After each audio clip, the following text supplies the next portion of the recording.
Olá pessoal, mais um RAcast aqui diretamente de Londrina, na Expo Londrina, esse mega evento.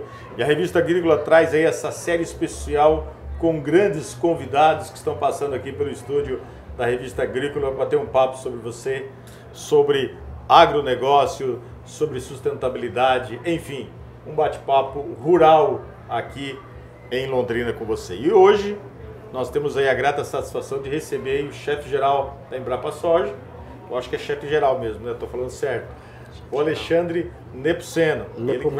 Ele vai falar um pouquinho para nós sobre a sua experiência no agro, falar um pouquinho sobre as realidades dos bioinsumos, zoneamento agrícola, Embrapa Soja, enfim, conteúdo de qualidade para você aqui em mais um RAcast da Revista Agrícola. Primeiramente, Alexandre, muito obrigado pela sua participação, obrigado pela sua disponibilidade de atender o nosso convite, né? Fica à vontade para saudar o nosso público que nos acompanha. Seja bem-vindo, Alexandre. Muito obrigado, é uma satisfação nós da Embrapa estar aqui trocando ideias com vocês e trazendo um pouquinho da nossa visão do agronegócio, o que a gente tem feito, né? E como a gente acredita que pode continuar colaborando aí com o agronegócio brasileiro. Legal, Alexandre. A gente sabe que a Embrapa é uma referência quando se fala de entidade de credibilidade, a Embrapa aí é uma referência. E é muito bacana poder ter essas informações aí com você. Eu gostaria de começar perguntando para você sobre a questão dos bioinsumos, como eles têm impactado a questão da produtividade e também da sustentabilidade. Bom, assim, para começar, bioinsumos não é uma coisa nova para nós da Embrapa, né? A Embrapa fez 50 anos agora ano passado, a Embrapa Soja fará 50 anos ano que vem. Né? E na cultura da soja em especial é que vem usando nos últimos 40, 50 anos o principal bioinsumo, que é uma bactéria, né, que a gente coloca junto com a semente da soja, né, e essa bactéria pega o nitrogênio da soja, do ar e dá para a planta da soja para fazer o grão, fazer a proteína, etc. Então o bioinsumo é uma coisa que a gente usa na lavoura, né? Inclusive a Embrapa na década de 80, 90 desenvolveu o baculovírus, que é um vírus que ocorre em lagartas, lagarta que ataca a folha da soja. E esse vírus era produzido para controlar a lagarta, né, ainda né, sem a necessidade de uso de inseticidas. Mas assim, o Brasil, é sempre bom a gente lembrar, tem 25% da biodiversidade do planeta. E as pessoas começaram a tomar consciência, o setor começou a tomar consciência disso, né? E a gente começou a prospectar, não só nós da Embrapa Soja, mas a Embrapa como um todo, nossas universidades, o setor privado, micro-organismos, principalmente micro-organismos, né, fungos, bactérias, que existem na natureza que podem ser utilizados para combater outras pragas, né, vírus que atacam insetos, por exemplo, insetos que atacam outros insetos, bactérias e fungos que ajudam a solubilizar, por exemplo, o fósforo, o potássio do solo. Outras bactérias, como eu dei o exemplo, esse que é usado há anos na soja, mas que agora a gente identifica bactérias que podem ser usadas, por exemplo, a fixar nitrogênio do ar em milho, em pastagens como braquiária e tantas outras gramíneas, né? Então existe assim um boom, né? A cada ano dobra o tamanho do mercado de bioinsumos, né, no Brasil, né? O Brasil está sendo um exemplo para outros países no uso dessa biodiversidade brasileira, e não só brasileira, do mundo, para assim agregar valor, controlar pragas e doenças e tentar aumentar a eficiência, por exemplo, aí de absorção de nutrientes, né, do solo pelas plantas. Legal. Alexandre, quais os principais desafios enfrentados na adoção do bioinsumo? Você falou que a cada ano vem aumentando e muito. Sim. Aí, né? Quais são os desafios aí com relação à adoção dos bioinsumos e como superá-los, né? Como eu disse, é uma grande tecnologia, só que ela tem que ser feita usando as melhores práticas de controle de qualidade, usando ciência, né, e as práticas de controle de qualidade, porque senão você pode, se você for fazer on-farm, por exemplo, que é um grande debate, on-farm é plausível de ser feito, mas tem que ser feito utilizando técnicos e técnicas que controle a qualidade, porque nós mesmos da Embrapa, analisando alguns bioinsumos que chegaram de algumas regiões, feitos em propriedades particulares, muitas vezes a gente identificava N outros tipos de bactérias, né, coliformes fecais e tantos outros tipos de micro-organismos, menos aquele que se dizia que estava ali. Então o produtor tem que tomar um cuidado de produzir isso. O ideal é comprar, se ele for comprar de uma fonte idônea, né, que tenha as certificações necessárias, né, que são exigidas aqui no Brasil. Então, sim, é uma grande tecnologia, mas tem que ser feita com cuidado. A própria Embrapa, a equipe ali da doutora Mariângela Hungria está à disposição para quem tiver interesse, e lançou agora um manual de boas práticas de produção de bioinsumos, né? De análise de bioinsumos. Então, de novo, é algo que a Embrapa vem pesquisando há anos. Nós temos hoje no Brasil os maiores bancos de micro-organismos do Brasil, maiores, alguns até maiores que se vê aí no mundo, né? Onde você tem uma diversidade de fungos, bactérias, né?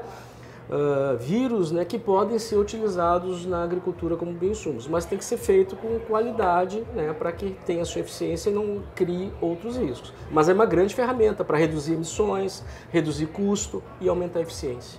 Legal.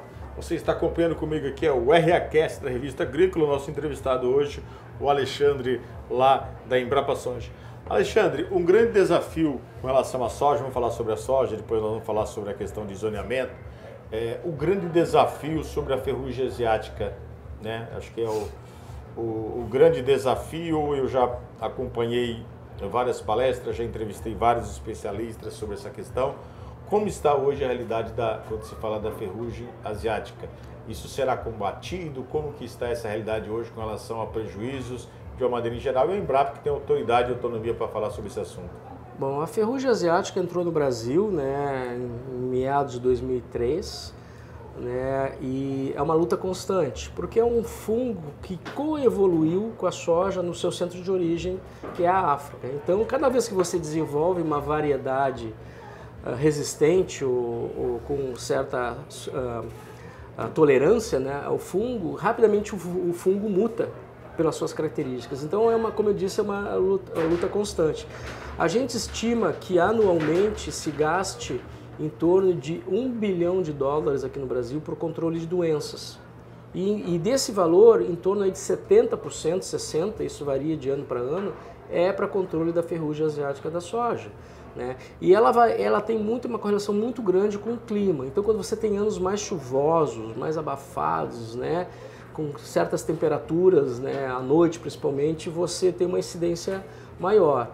Tá? Existem várias estratégias de manejo, vazio sanitário, né, que a gente apregou, a gente pede muito que se cuide para não fazer a ponte verde, ou seja, plantar soja depois de soja, né? Então a gente apregoa muito isso, né? Porque como o fungo muta muito rápido, isso tu vai controlando com fungicida, a chance de gerar esse fungo com mais agressivo é grande, né? Então você tem que ter todos esses cuidados, né? São práticas que a Embrapa vem apregoando ao longo dos anos. Nós estamos vendo aí não só um trabalho muito grande de melhoramento genético clássico, mas a biotecnologia está vindo aí com novas estratégias, né? Usando transgenia, essa nova técnica de edição gênica. Isso está sendo feito a nível de laboratórios ainda, algumas coisas começando a ser testadas no campo, mas existe a possibilidade de nós gerarmos plantas muito mais, vamos dizer assim, resistentes a essa doença nos próximos anos. Ainda é um problema, ele varia ao longo dos anos, mas ainda é um custo elevado para o nosso produtor.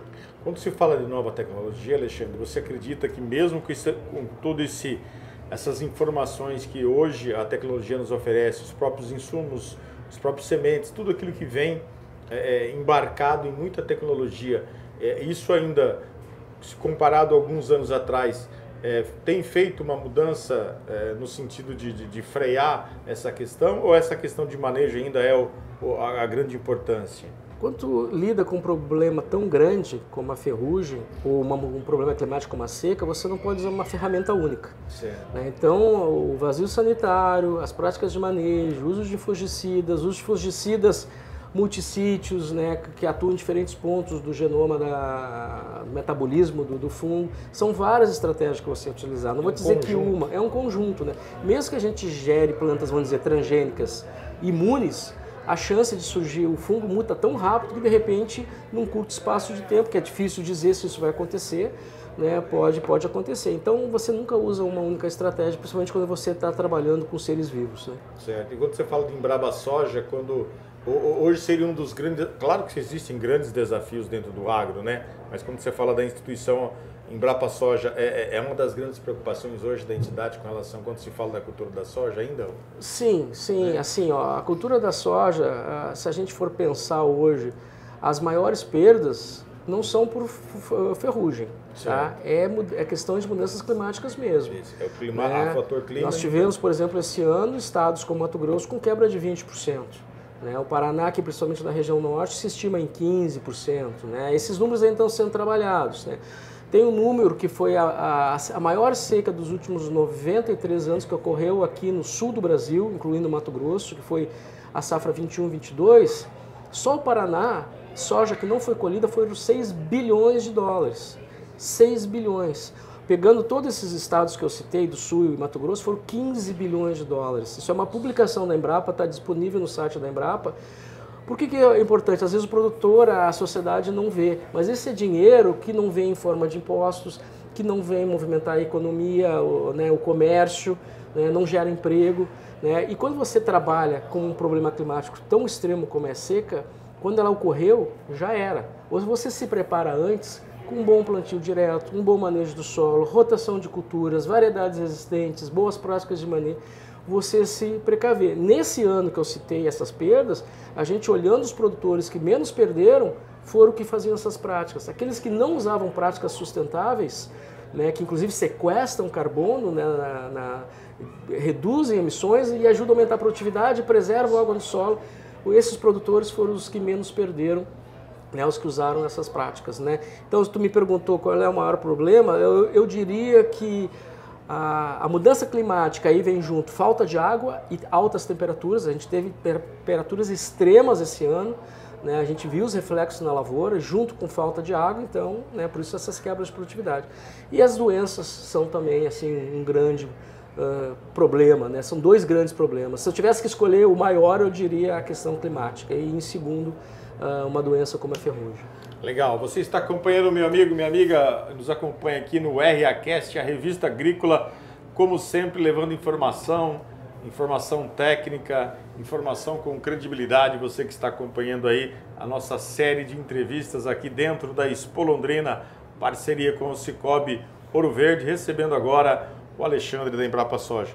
Alexandre, vamos falar sobre zoneamento agrícola, né? A sigla é ZOARC/soja. É ZARC, né? ZARC, né? Zoneamento Agrícola de Risco Climático. Isso, né? Vamos falar sobre zoneamento agrícola. É um protocolo, digamos assim, né? Começou em 1996, hoje é utilizado pelo Ministério da Agricultura em 40 culturas no Brasil. Né? Ele faz uma análise baseada nas condições de clima, de solo, né? Épocas de plantio, para definir quais são as melhores épocas e as melhores regiões em termos de menor risco para o plantio da soja, feijão, do arroz e assim por diante. Né?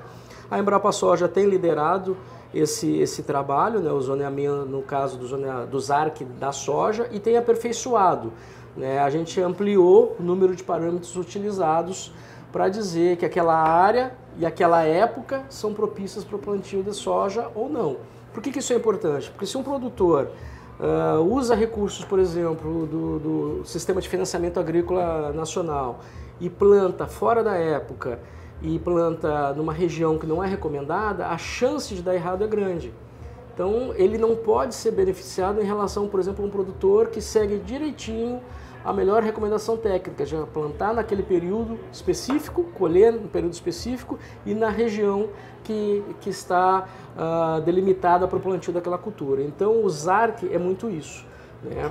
Na nossa região, vamos aproveitar a sua presença, qual que é essa realidade hoje, Alexandre, com relação a esse zoneamento, o período da soja? A gente sabe que tem essa questão aí do vazio sanitário também, né? Sim. Qual que é a prática mais...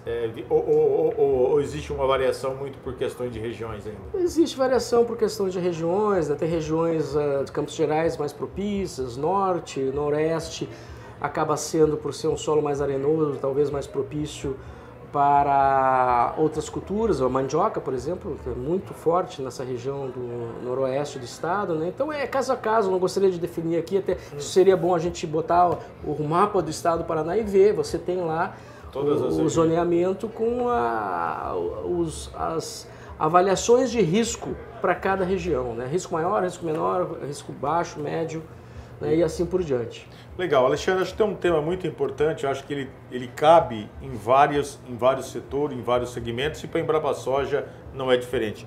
Na sua posição como chefe-geral do Embrapa Soja, como que você enxerga a inteligência artificial hoje? Seja na questão, né, da identificação até de pragas, até no sentido, a gente percebe aí que o avanço da inteligência artificial parece que não tem limite, nós não sabemos até onde tudo isso vai de uma maneira em geral. E com relação a uma entidade séria como é a Embrapa, né, como que é a sua visão hoje com relação à utilização da inteligência artificial? Não há dúvida que é uma grande ferramenta para a humanidade, né? Existem vários questionamentos, né, riscos que vêm sendo levantados, mas a gente está vendo no nosso dia a dia e com uma velocidade impressionante, né? Quando a gente vê, está falando com o robô no celular e não está nem sabendo, né? Então, na agricultura não é diferente. Na agricultura, a agricultura digital, primeiro a agricultura de precisão, agora a gente fala em agricultura digital, inclusive tem uma unidade da Embrapa chamada agricultura digital, né? A gente está no mundo do Big Data e indo para o Right Data, né? O dado certo, né? Porque não adianta ter grandes volumes de dados, não sabe utilizar esses volumes de dados. E algoritmos que captam essas informações e correlacionam com diferentes situações e trazem opções de decisão baseadas nesses dados é um grande movimento que a gente vê na agricultura, né? Ali na Embrapa Soja, quando nós assumimos em 2020, dos grandes eixos que a gente decidiu foi aumentar as ações da Embrapa Soja, né, em termos de agricultura digital. Tanto é que a gente tem hoje a primeira fazenda totalmente conectada da Embrapa, né? Nós temos ali na Varta, aqui perto do lado de Londrina, uma fazenda de 350 hectares que a gente conectou toda ela na internet. Por quê? Para justamente trazer startups, empresas de qualquer tamanho, para vir ali desenvolver seus sistemas, seus equipamentos, seus algoritmos, né, de coleta desses dados e utilizar esses dados da melhor forma possível para auxiliar o produtor no seu momento de decisão. Então a inteligência artificial é uma grande ferramenta onde você, por exemplo, tem uma lavoura onde você tem sensores que conseguem mapear a presença da ferrugem asiática da soja, né? Isso é uma coisa que está sendo desenvolvida agora, e você consegue, através dessa leitura dos pontos que tem mais ou menos, né, mostrar para o produtor aonde ele deve aplicar o produto, o fungicida, através de um algoritmo que vai entender todo esse mapeamento, né? O produtor vai reduzir custos, vai reduzir impacto ao meio ambiente, né? Ou seja, a inteligência artificial vem como uma ferramenta, tá, para ajudar no poder de decisão do produtor nessa era digital. A utilização na Embrapa Soja no todo, no sistema operacional da Embrapa? Nós temos um edital, né, que é o Open Innovation ali na Embrapa Soja. A gente justamente a gente traz um problema, expõe para empresas, normalmente startups interessadas, e elas vêm com possíveis soluções. Várias delas já vêm com estratégias de inteligência artificial, algoritmos que captam esses dados, né? E tem muita coisa em desenvolvimento, tá? Especificamente inteligência artificial, a gente não tem nenhum produto, mas está a caminho. Legal. Alexandre, eu não posso deixar de falar, né? Tem outros assuntos para falar, mas dentro do nosso tempo. Acho que a Embrapa Soja sempre marcando presença aqui na Expo Londrina, né? É um evento que é uma referência. Ele não é um evento tão técnico, vamos dizer assim, porque tem aí os shows, essas questões, mas tem a sua parte técnica aqui. Eu acho que a Embrapa sempre está presente. A importância da Embrapa traz aí toda essa credibilidade. Eu conversando com os organizadores, eles diziam sobre toda a estratégia que existe com relação a implantar essa parte técnica para a feira, né? O quanto isso é importante, né? Sobre vários segmentos.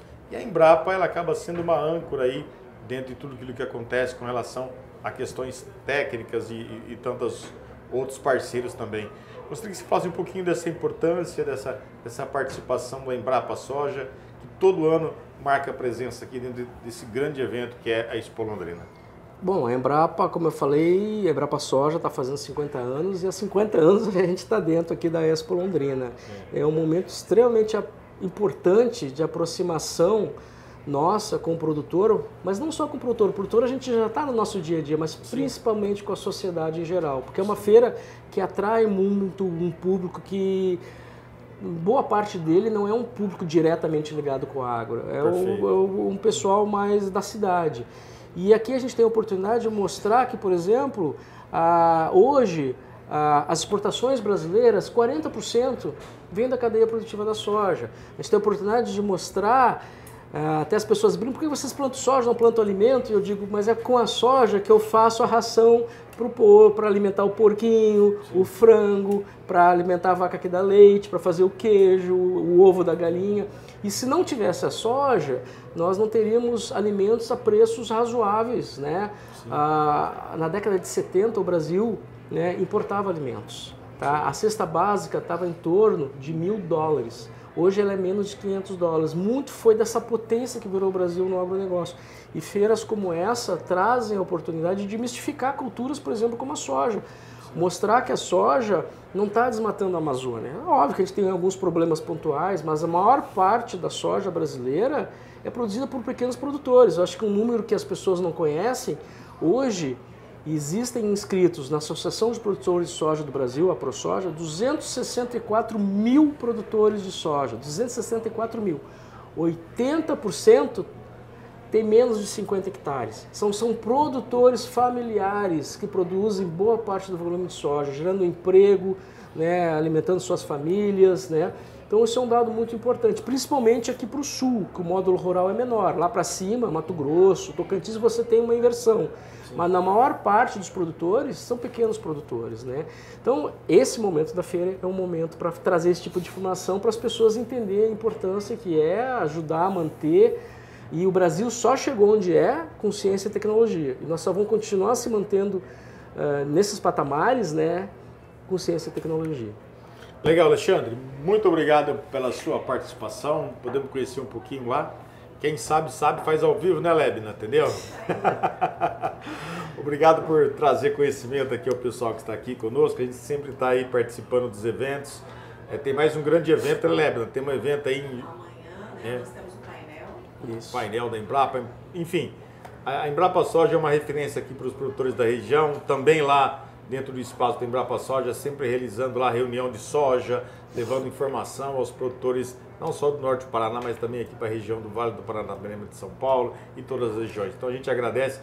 Alexandre, sucesso para você, parabéns pelo trabalho da Embrapa, né? E a gente vai seguir aqui como comunicadores, sempre valorizando esse setor que é tão importante para nós, que é o agronegócio. Tá? Muito obrigado pela sucesso para nós todos e sempre conte conosco. É isso aí, pessoal. Você esteve conosco aí no nosso RAcast da Revista Agrícola. A gente vai seguir, temos mais podcast logo após a entrevista com o Alexandre. A gente vai ouvir o CEO da Semigrão, o Silvio Sugueta. Grande abraço, pessoal. E a Revista Agrícola, como sempre, vai seguir colhendo o melhor do campo. Grande abraço e até mais. Tchau, pessoal.